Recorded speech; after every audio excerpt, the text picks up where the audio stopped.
Kabrigada luyo sa pagdagsa sa mga supporters ni kanhing Pangulo Rodrigo Duterte diri gawas yang panimalay apan nakatutok gyapon sila sa pagpahigayon sa pre-trial sa kanhing Pangulo nga gipahigayon diha sa laing nasod.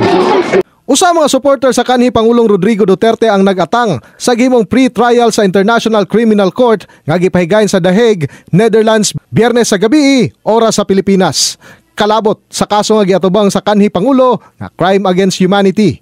Ang mga supporter nga ana sa gawas siyang panimalay sa ikulaning dakbayan nakatutok sa lang cellphone di nalipay sila dang nakita pinagi sa video link ang kanhing Pangulo human sa gikataho nga pagkamising niini. So happy na kayo mi nakakita mi ato pero mas malipay gid siguro ang mga tao if muuli na gid si Digong. Hinuon sama sa kadaghanan na balaka usab ang mga supporter PRRD ilabi na sa sinultian niini.